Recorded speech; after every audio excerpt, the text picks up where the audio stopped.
It is really interesting to be talking to you, Dana, today. Could you please introduce yourself and what do you do for business? Okay, my name is Dana Silkiss. My current business is being an author, trying to educate people around the world to not only the political disenfranchisement from America, but how that relates to the rest of the world also, since we're all interrelated with all our politics, economics, and how people treat each other.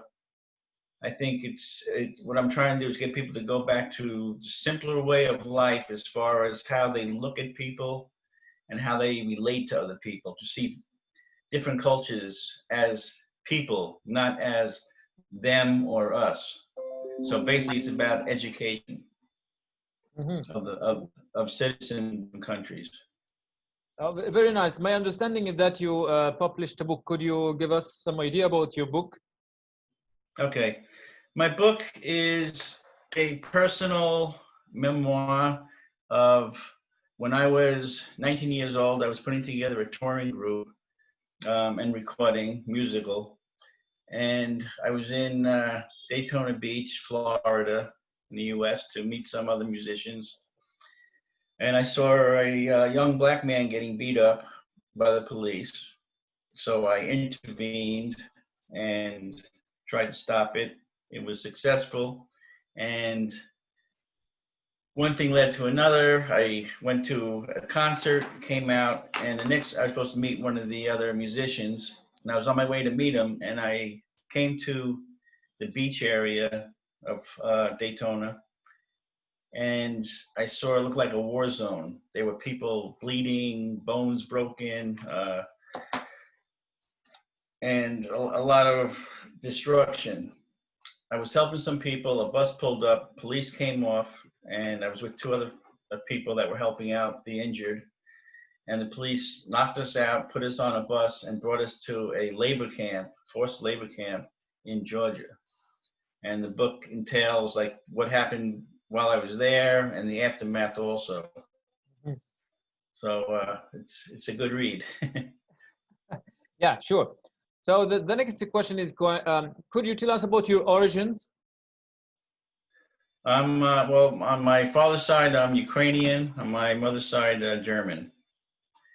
And Okay. I grew up on Long Island in New York. And after that, I lived in many different parts of the country. Right now, I'm in North Carolina. I have a horse farm. I breed Arabian horses, and I'll be moving shortly, however. Okay. Why did you become interested in the issues or the problems of the indigenous people? Because this is their land. We live on their land. We stole it from them. We eradicated most of them through disease, warfare, taking their food supplies away.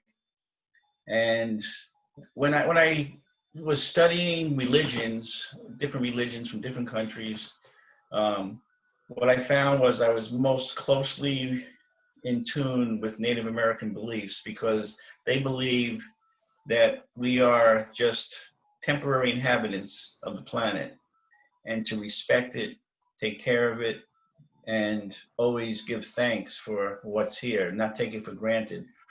Like they believe like you can't buy a house and say this is my house, I own it. They feel like you're here temporary, so be a good steward and take care of it. Mhm.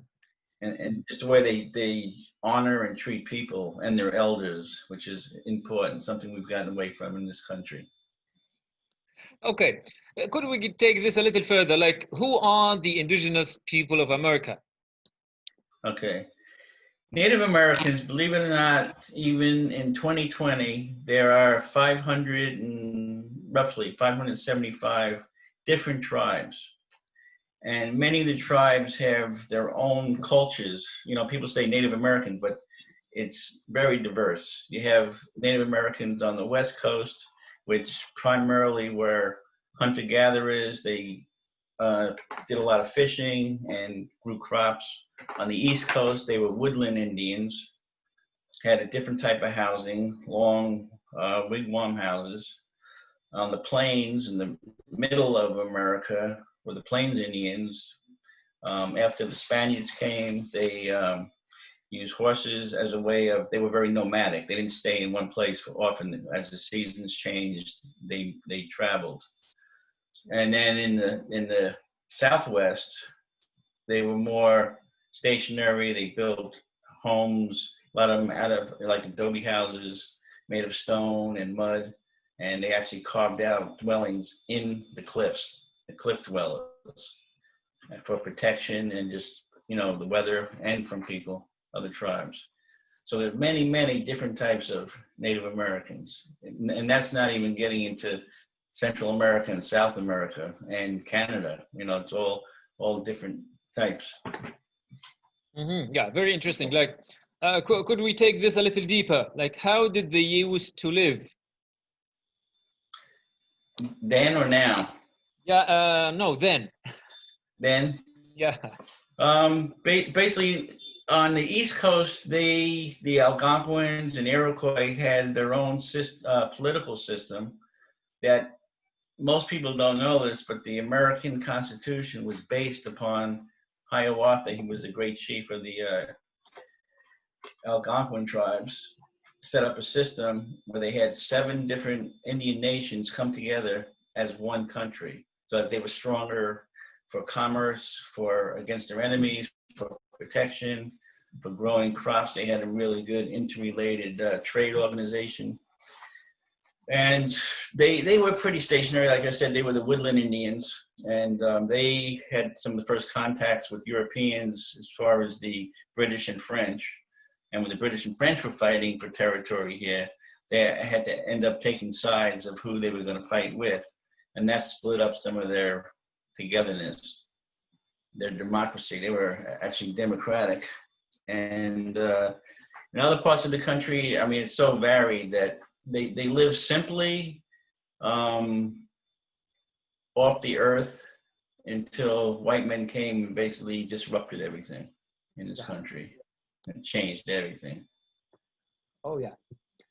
Okay. So how do you reconcile with yourself as the white man who came and they disrupted everything? Good question.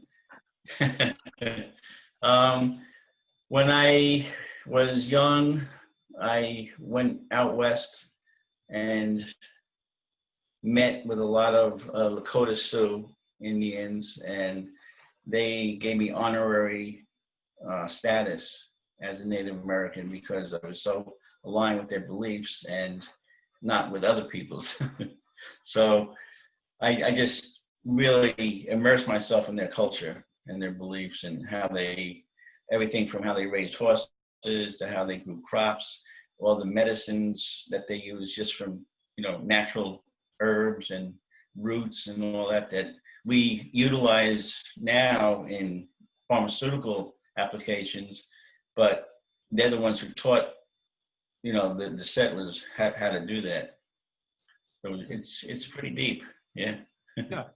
Okay, what is still alive about them today? How do they incorporate, you mean, into society now? Like, okay, now we like, for myself, I'm not in America. I have never been in touch with them. Like, what do I Right. expect if I come and see them or I meet them? I would say just they respect someone being natural, not putting on airs, being yourself, showing respect to them, and be inquisitive about their cultures and not prejudge them because of, you know, Hollywood movies like a lot of people do. You know, I'm just being a real person, which works with any culture. I've traveled to, you know, countries around the world, and you're yourself, people respect you for that. You know, you try to learn some of the language so you can communicate and know maybe their beliefs or how they live before you go there, so that you have some knowledge of how they live. Okay. How do they integrate into the modern society or culture in America? They, some are able to, most are not, because in true American tradition, we isolate people that are non-white, like we do to Black people, to Hispanics, to Muslims that, you know, come here. They are pretty much forced to be in their own communities. So it's hard to integrate into the mainstream culture. Now, I mean, a lot of people think that because there's casinos that Native Americans own, that absolves all the past sins, you know, but it's such a minute amount of Native Americans that are part of that, that it's, you know, it has nothing to do with being immersed into society itself. And it still is very, very bad. The poor, some of the poorest people in this country are Native Americans because they never were given opportunities. You know, when they were first defeated, they were forced to eradicate their culture. They had to cut their hair to look like white people. They weren't allowed to speak their own languages. So it's only recent in the last 30, 40 years that the American Indians have taken more control of their own lives. And, you know, a lot of it's due to technology where they can communicate with each other long distances to see that it's not just them that's being treated that way, it's the whole culture. So it's a long road. It still has a long way to go. Yeah. Okay, well, what inspired you to start this explorative or exploration journey in the history of the indigenous people? Because they were the original people of this country, and in our history books, we learn practically nothing about the original peoples. And being a curious person and knowing that what I heard about other cultures in negative sense was not true, I figured, you know, when I was a little guy, 10, 12 years old, it was the same thing about Native Americans. You know, like when, as kids, we used to play, you know, cowboys and Indians, and I was always the Indian. You know, everybody else was the cowboys because I just identify with him. It was just a natural thing to try and find out more and more about them.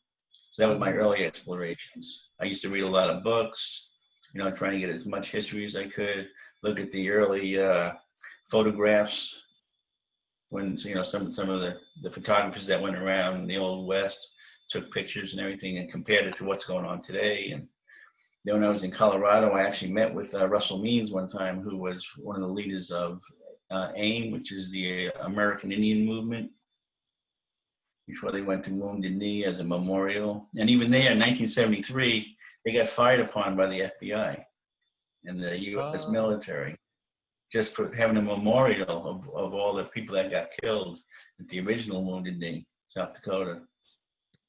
Pretty scary. Yeah. Okay, let's say you succeed or you try to revive the culture of the indigenous people. What are the requirements to be able to succeed in that? Well, I'll give you one example. We just had a minor victory in the Wampanoag tribe in Massachusetts, that the current administration was trying to take away 300 acres of their land on their reservation. And we just won the court battle that they, I don't know how long it's going to last, but for now, it's a good thing that they can keep their lands, their native lands to survive on. And it, unfortunately, it has to be done through legislation in this day and age, but the history of our treaties with natives is not very good. We make a lot of promises and don't keep them. So it has to be done through the courts, and it's a long road to do that. Oh yeah, okay. So the next question is, what is the relationship between the indigenous people and the biodiversity? Well, I think a lot of the biodiversity of people combined with plants and animals and minerals is so interconnected, and native peoples are so much more in tune with that than modern people in you know, mainstream culture. Because I mean, a A lot of people don't know this, but they did many things like anesthesiology. They were very good with that. They did the first baby bottles, you know, besides like kayaks and protective goggles, which we probably need now, the way things are going. Analgesics, a lot of herb medicines, a lot of bacteria removal.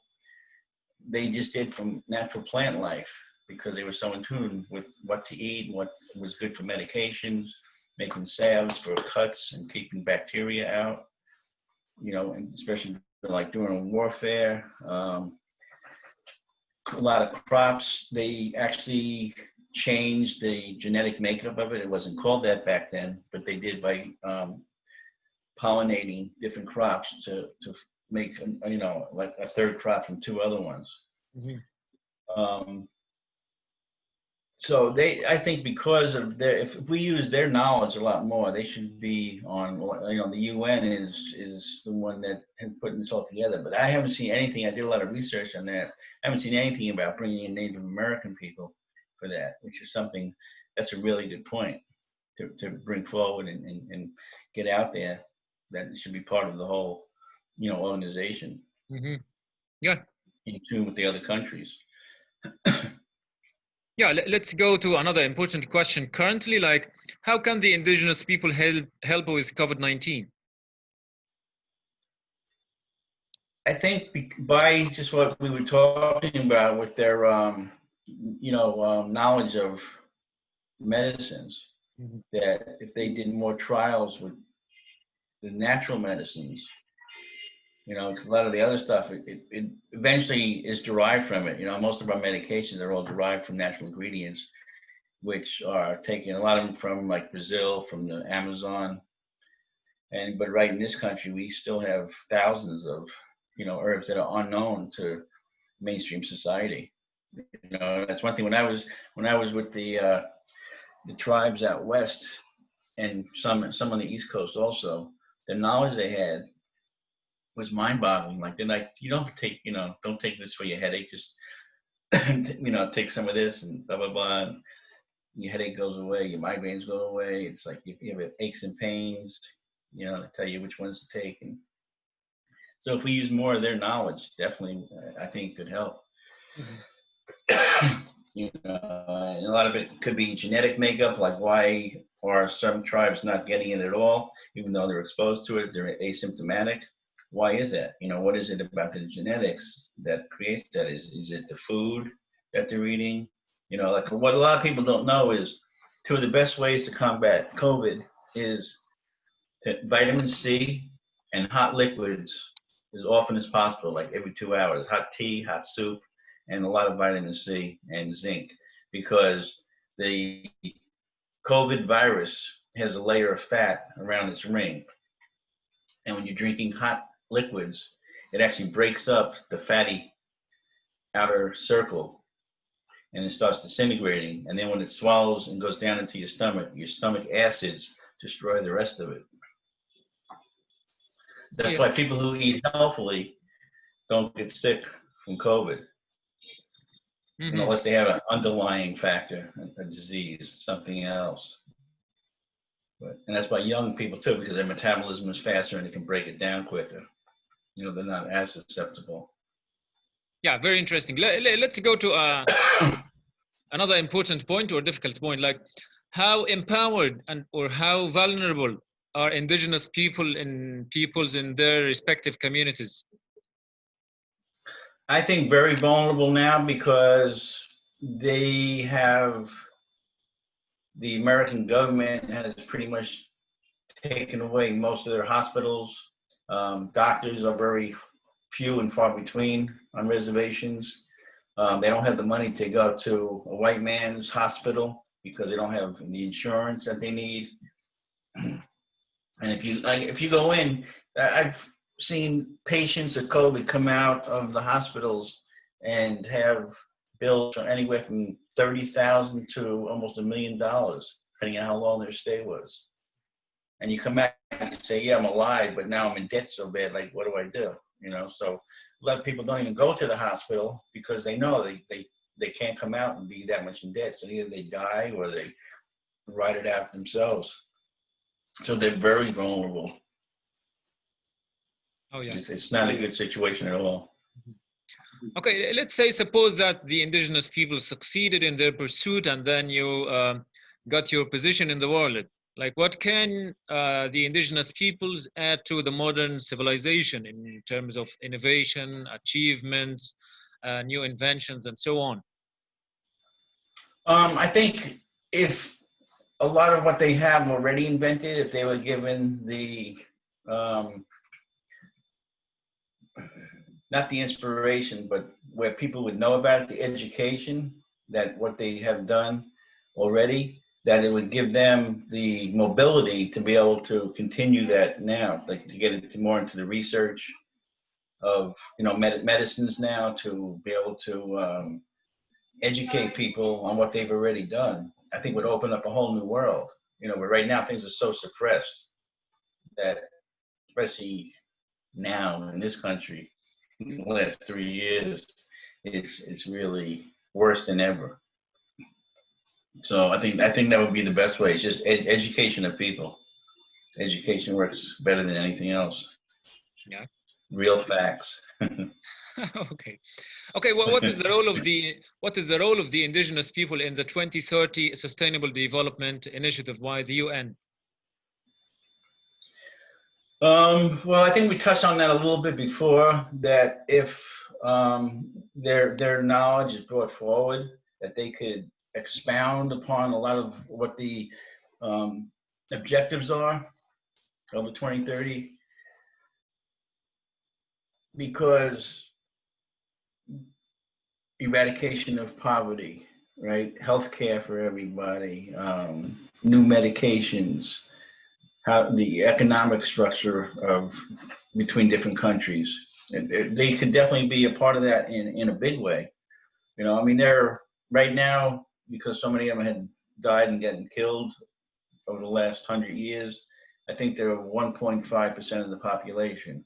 So the problem is politicians don't take them seriously because it's not a big voting block for them, you know, and that's just how the structure works in America now, the political structure, where if you have the you know, the bases, they call it, behind you, then everything opens up.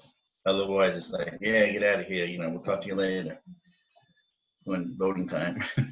So if they had more people who would represent them, maybe it would get them moving faster as far as being able to get integrated into, you know, things like that, and all their knowledge. Because it's all, you know, it's all related. You know, everything on Earth is interrelated, from tiniest amoeba to elephants. You know, it's all interrelated. Everything needs everything else behind it in order to survive. And that's what most people, and I think the more we get into technology, the more left behind that whole concept becomes. And that's why we're having all these, that's why we have COVID, you know, because we're encroaching on the animal kingdom.